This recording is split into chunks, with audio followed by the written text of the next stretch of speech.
Olá, seja bem-vindo à disciplina Doutrina 2 do curso da Ética. É uma alegria iniciarmos essa disciplina. Eu espero que você aproveite bastante. Você já deve estar de posse da sua apostila, do seu manual. Se você ainda não tem, solicite para que você possa imprimir e acompanhar os seus estudos. A disciplina Doutrina 2, você pode encontrar a sua ementa e os seus objetivos a partir da página 8 do nosso manual. Então eu sugiro que você sempre estude acompanhando o manual que está em suas mãos. Essa disciplina, ela está dividida em 5 grandes blocos. O primeiro deles trata da justificação e da santificação. O segundo vai falar dos meios da graça, basicamente a palavra, o batismo e a Santa Ceia. O terceiro bloco vai falar a respeito da igreja cristã. A igreja como algo instituído, criado por Deus, as marcas da igreja e as bênçãos de Deus para o seu povo por meio da igreja cristã. O penúltimo bloco trata das ordenações civis, as autoridades que também são instituídas por Deus. E por fim, o último bloco fala sobre escatologia. Afinal de contas, que palavrão é essa, escatologia? Nós vamos estudar cada um desses módulos com um pouco mais de detalhe. Mas escatologia significa o estudo das coisas do fim. Portanto, o final do mundo, a volta de Cristo, a morte, a ressurreição, a vida eterna e assim por diante. Como você pode ter percebido, essa nossa disciplina, ela trata basicamente da obra de Deus Espírito Santo. Você precisa ler bastante nessa disciplina. O nosso livro-texto será o Sumário da Doutrina Cristã. O meu livro é a 4ª edição. Você precisa conferir sempre no seu livro. Se as páginas não conferirem, é provável que a sua edição seja outra. Aí você procura pelo título. Para isso, a sua apostila será importante para te orientar. Por isso, eu deixo como conselho que você leia com muita calma. E também consulte sempre um dicionário. O sumário traz muitas palavras que talvez não sejam conhecidas por nós. E é necessário para a sua compreensão que você vá lá, consulte o dicionário. Pode ser um dicionário impresso, você pode pesquisar na internet, tem muitos recursos. Mas não avance na leitura sem compreender as palavras que você está lendo. Leia também com a sua Bíblia do lado. Confira todas as passagens. E quando for necessário, releia. Não progrida a sua leitura sem compreender o parágrafo que você acabou de ler. Doutrina é mais ou menos como estudar matemática. Se você não entender a sequência lógica, você se perde e não entende lá para frente. Então, por isso o meu conselho: se você leu um parágrafo e não compreendeu, volte, releia até que você o compreenda. A minha sugestão é que você siga o guia de estudo que está na página 9 da nossa apostila. Então lá tem um roteiro de algumas perguntas e do esquema dos títulos no livro para que você faça o acompanhamento. Eu sugiro que você faça uma primeira vez a leitura corrida, conferindo na Bíblia, no dicionário, as palavras desconhecidas, e depois, num segundo momento, então você tente responder as perguntas que estão lá no guia de estudo. Bem, eu tenho para dizer que você vai se encantar com os estudos dessa disciplina. Você irá perceber que a Igreja Luterana, a IELB, é uma igreja muito fiel à Escritura Sagrada. Você também se tornará muito mais atento àquilo que você lê, àquilo que você ouve a respeito de igreja, da mensagem, até mesmo de músicas que você ouve. Você vai ser muito mais seletivo, porque você vai começar a perceber, através do entendimento da doutrina, que às vezes uma música, por mais bonita que ela pareça, por mais bela que seja a sua melodia, a letra dela tem algum problema que às vezes até mesmo ofende a Deus. Então, essa disciplina te capacitará também para isso. E por fim, ela te dará uma capacidade muito maior para testemunhar assertivamente a respeito da palavra de Deus. Então, está esperando o quê? Mãos à obra. Vem comigo, bora estudar. Vamos lá? Nossa disciplina inicia na 7ª parte do Sumário da Doutrina Cristã. Portanto, na página 101 do Sumário. E nós vamos iniciar estudando a respeito da conversão como obra de Deus Espírito Santo. Como nós já sabemos e conhecemos, Cristo Jesus fez toda a obra da redenção, isto é, da salvação. Através da sua encarnação, da sua vida, do seu sofrimento, paixão, morte e ressurreição, e também da sua ascensão, Cristo completou a obra da nossa redenção, da salvação estendida em benefício do mundo inteiro para todo aquele que nele crê.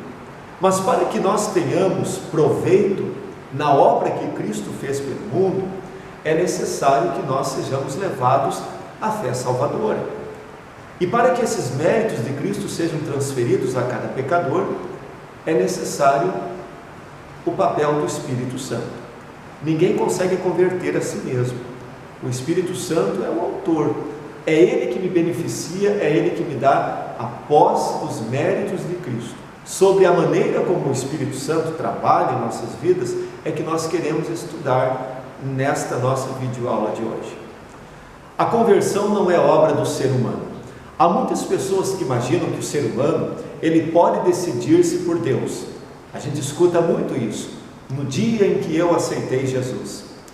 Isto se chama, entre outros nomes, aparece aí no nosso sumário da doutrina cristã, duas palavras que talvez você nunca tenha ouvido falar: pelagianismo e sinergismo. Sinergismo significa comparticipação das obras, ou seja, é acreditar, é crer que nós de alguma maneira participamos, cooperamos com a obra da fé, da origem da fé em nós. Pelagianismo tem origem num homem chamado Pelágio, esse aqui. Pelágio é um homem natural da Irlanda. Ele viveu mais ou menos em 400 a.C. E lá pelo ano 400, Pelágio, ele apareceu em Roma, pregando especialmente com uma ênfase na penitência. Penitência significa uma pregação de arrependimento. Pelágio dava muita ênfase ao tema da penitência. E ele ensinava basicamente que o homem possui o livre-arbítrio. Você já deve ter ouvido falar essa expressão. E preste bem atenção: livre-arbítrio não existe. As duas pessoas que tiveram livre-arbítrio foram Adão e Eva. E você já vai entender por quê. Porque livre-arbítrio significa a capacidade do ser humano de escolher entre fazer o bem e fazer o mal.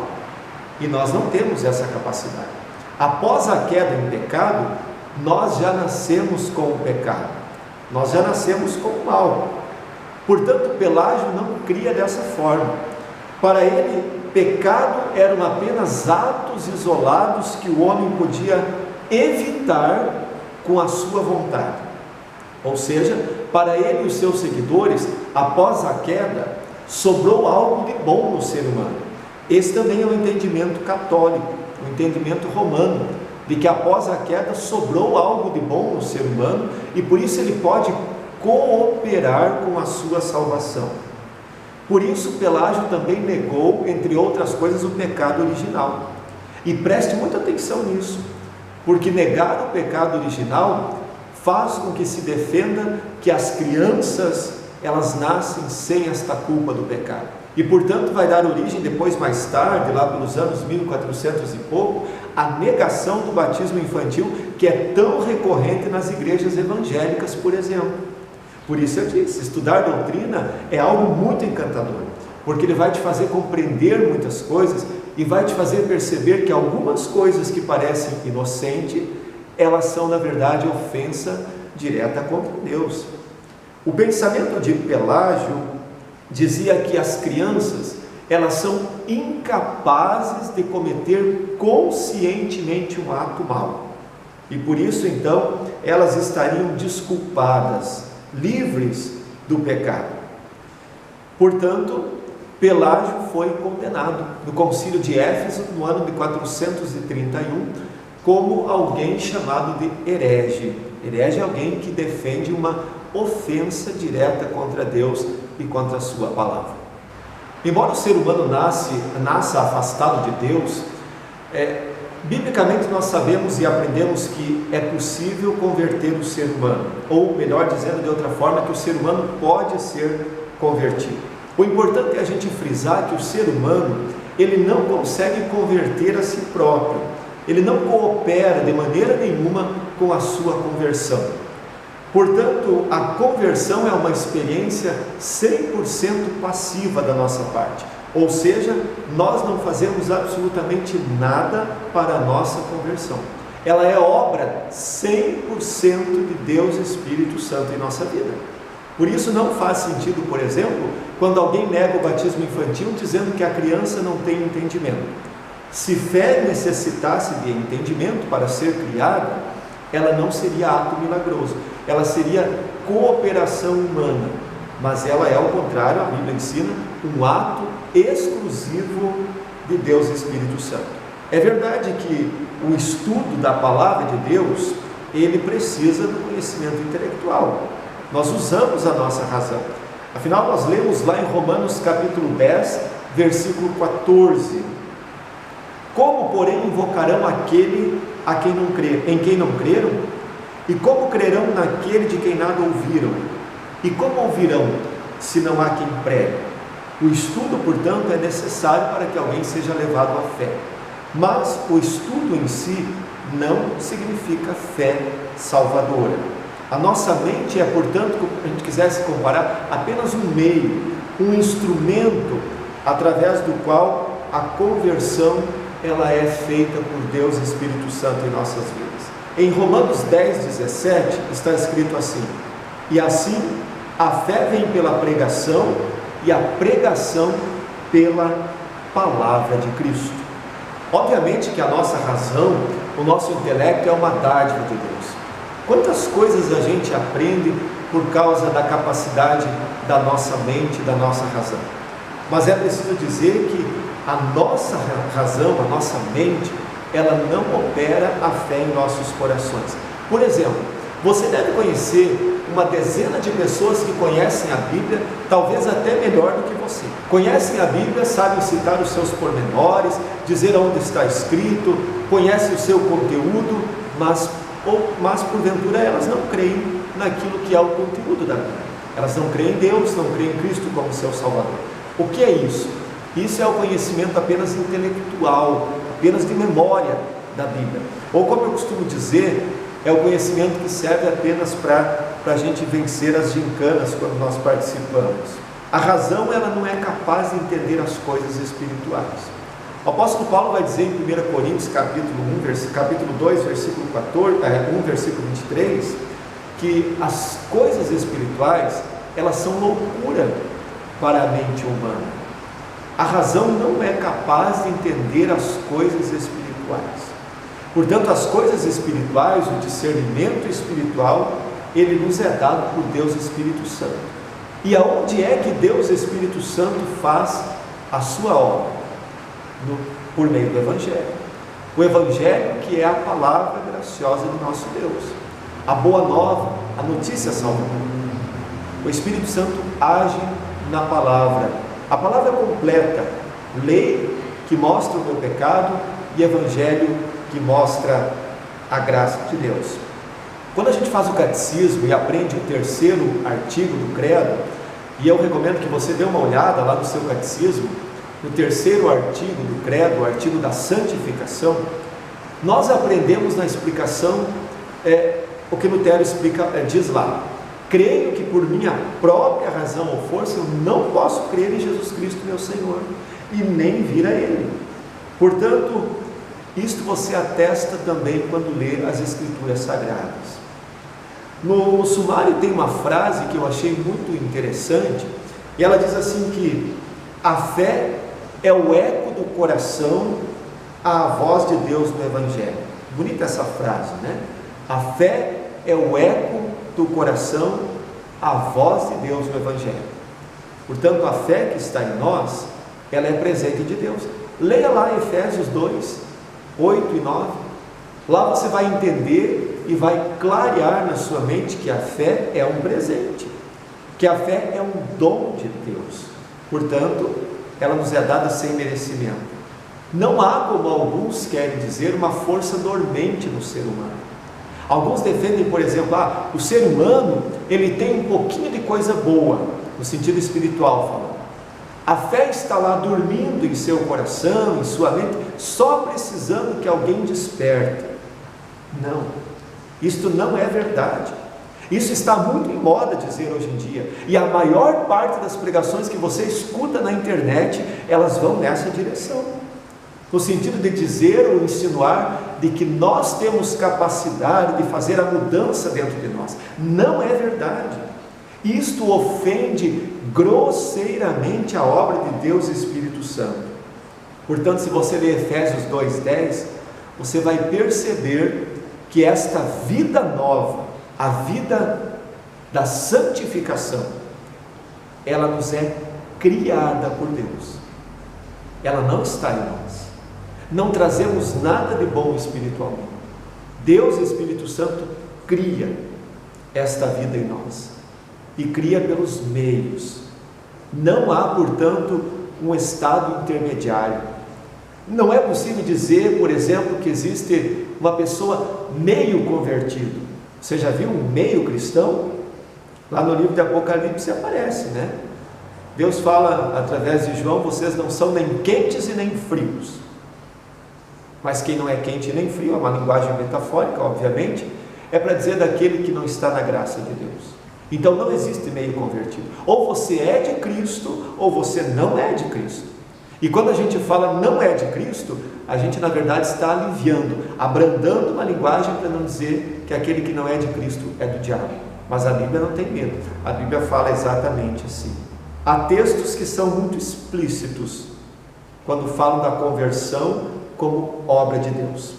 Confira lá em sua Bíblia alguns textos que estão aí no sumário. Salmo 19, versículo 7, João capítulo 6, versículo 44, que fala que ninguém vem ao Pai, ninguém vem a Cristo se o Pai não o trouxer. Ou seja, nós somos levados por Deus. E Efésios 2, capítulo 5, Efésios inicia o capítulo 2 de uma forma brilhante. Ele diz: vocês estavam mortos quando Ele vos chamou. Você já viu um defunto fazer alguma coisa por ele mesmo? O que é que um defunto, um morto no caixão pode fazer? Nem mesmo caminhar até o cemitério. Então, se nós estávamos mortos espiritualmente, significa que não era possível fazer nada por nós. Deus, Espírito Santo, faz única e exclusivamente pela sua graça esta obra da vida nova em nós cristãos. Portanto, a conversão é uma obra de Deus, Espírito Santo. A mudança vem de fora, ela não vem de nós, mas ela vem de fora. E nós chamamos isto em dogmática, em doutrina, de metanoia. Metanoia quer dizer uma mudança radical. Imaginar a palavra metanoia é como imaginar você caminhando nesta direção e de repente você trocar de direção. Mas nós não trocamos por conta própria. A metanoia, a mudança de direção em nossa vida, ela é feita por obra de Deus Espírito Santo. Ele nos chamou do império das trevas, quer dizer, do pecado, para dentro da luz. E aí já quero fazer uma ligação com a própria palavra igreja. A igreja, ela significa aqueles que são chamados para fora. Chamados para fora da onde?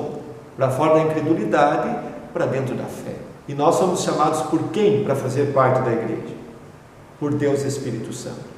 Portanto, querido amigo e amiga, se você crê em Cristo Jesus como seu Salvador, se você vive essa vida nova, não é porque tinha algo de bom dentro de você. Não é porque um dia você, por bondade própria, escutou a palavra e resolveu fazer uma mudança dentro da sua vida, como acontece nas palestras de autoajuda. Não. É porque de alguma maneira você teve contato com os meios da graça. O batismo, a palavra, e Deus transformou sua vida, seu coração. Deus fez a metanoia, a mudança que ocorre primeiramente na mente e depois nas nossas ações. Essa vida nova que nós recebemos do Espírito Santo é o que nós vamos chamar de vida de santificação. Somente pela obra do Espírito Santo é que as pessoas confessam e chamam Jesus de Salvador. Confira lá em 1 Coríntios capítulo 12, versículo 3. Lá está escrito assim: ninguém diz Senhor, Senhor, senão pelo Espírito Santo. Portanto, isso também nos faz entender que aquele que confessa Jesus como seu Salvador é porque nele mora, habita o Espírito Santo de Deus. portanto, a graça que move Deus a ir ao nosso encontro. É a graça de Deus que o move a converter os nossos corações. Olha o que Paulo escreve em 2 Timóteo capítulo 1, versículo 9. Que nos salvou e nos chamou com santa vocação, não segundo as nossas obras, mas conforme a sua própria determinação e graça, que nos foi dada em Cristo Jesus antes dos tempos eternos. A graça de Deus não é uma obra meritória. Alguns entendem graça de Deus, eu vou fazer uma explicação de uma distinção que é necessária. Existem dois conceitos para graça, eu vou escrever aqui no quadro. Não sei se você já ouviu. Graça infusa e graça imputada. Não sei se você já ouviu essas duas expressões. Graça infusa e graça imputada são dois conceitos a respeito da graça de Deus. O primeiro deles, graça infusa, ela vai dizer o seguinte: olha, depois da queda em pecado, sobrou no ser humano uma coisinha boa, não muito, mas sobrou. Então, a graça infusa, Deus me dá o começo e agora eu completo a sua graça através das boas obras. E aí eu me torno merecedor da vida eterna. Esse é o conceito católico da graça de Deus. Mas não é esse o conceito bíblico. O conceito bíblico de graça é um favor imerecido da nossa parte que Deus nos dá. Graça imputada, como o próprio nome já diz, imputar é colocar sobre você uma coisa que não é sua. Você pode imaginar, por exemplo, cobrir isto aqui com pano, imputar, colocar sobre, atribuir. A graça imputada é quando Deus, ele atribui misericordiosamente ao pecador os méritos da obra de Cristo Jesus. Esse é o conceito bíblico, a graça de Deus, a graça salvadora. Portanto, muitas vezes quando você escuta a palavra graça, em muitos meios evangélicos também, se você prestar atenção na pregação do começo ao fim, você vai ver que o discurso todo gira em torno da graça infusa. Ou seja, sempre que você sair de uma pregação com a sensação de que você precisa fazer algo para merecer a graça de Deus, ou para completar a obra de Cristo, então pode ter certeza que você não ouviu uma pregação correta da palavra de Deus. Muitas vezes, a pregação da palavra de Deus é muito mais uma lição de moral, um moralismo, do que a pregação graciosa do Evangelho. Por outro lado, anunciar a graça salvadora, o amor, o Evangelho, o perdão dos pecados para aquele que não se arrepende, também não é pregação da palavra de Deus. Porque isso faz com que o pecador impenitente, ele seja enganado, ele continue no seu caminho mau e não se arrependa. Portanto, você vê aí que estudar doutrina é um campo muito fértil, onde nós temos muitas coisas para aprender. Portanto, o Espírito Santo, ele opera, nós dizemos assim, pelos meios da graça. Quais são os meios da graça? Você se lembra? Quando a gente estudou o catecismo, aprendeu também. Os meios da graça são basicamente palavra, a Bíblia, batismo e Santa Ceia. Mas os meios de conversão são basicamente dois: o batismo e a palavra. A Santa Ceia já é um meio da graça para aquele que já está convertido. Então, note, não há nenhuma promessa bíblica de que o Espírito Santo ele age diretamente num pecador, embora isso não seja impossível. Por exemplo, biblicamente temos o exemplo de João Batista. João Batista ele já foi tocado por Deus Espírito Santo ainda dentro do ventre materno. Isso é um modo de conversão direto. Mas nós temos, por exemplo, lá na história do rico e do Lázaro, quando Abraão, que ali representa Deus, ele responde para o rico que estava no inferno, ele queria voltar a contar para os irmãos. Então ele diz: lá no mundo eles têm os profetas e as escrituras, que ouçam. Então Deus, Espírito Santo, age pelos meios da graça. Portanto, se você está querendo levar alguém à fé salvadora, eu já escutei muito isso: eu estou orando para que Deus converta aquela determinada pessoa. Mas se você não testemunhar para ela, você não está dando estopim para o Espírito Santo trabalhar. Por quê? Porque biblicamente ele age através de meios. Então você precisa, além de orar, precisa também pregar a palavra para que Deus, Espírito Santo, trabalhe nesta pessoa. Bem, hoje, de uma forma geral, nós estudamos um pouco sobre a conversão. A conversão como obra exclusiva de Deus em nossas vidas. Na próxima videoaula, nós vamos estudar detalhadamente a sequência lógica da conversão. Você já pode dar uma olhada lá na página 106 do sumário, tem um resumo de quais são os passos lógicos da conversão. Obviamente que nós fazemos essa sequência apenas para estudo, para fins de estudo, mas no ato da conversão, elas vêm tudo, eu costumo dizer, num pacote só. Bons estudos. Eu sugiro que você agora, depois de ouvir esta videoaula, faça a leitura do seu sumário, da sua escritura, e vá lá no seu guia de estudos e comece a responder as perguntas. Por enquanto, nesta primeira videoaula, você não tem tarefa. Ou melhor, as tarefas serão responder aquelas perguntas e enviá-las para mim.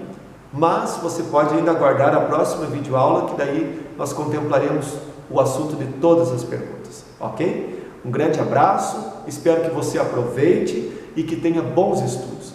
Que Deus te abençoe, te anime e te estimule a se debruçar no estudo das Escrituras Sagradas. Você vai simplesmente se deliciar.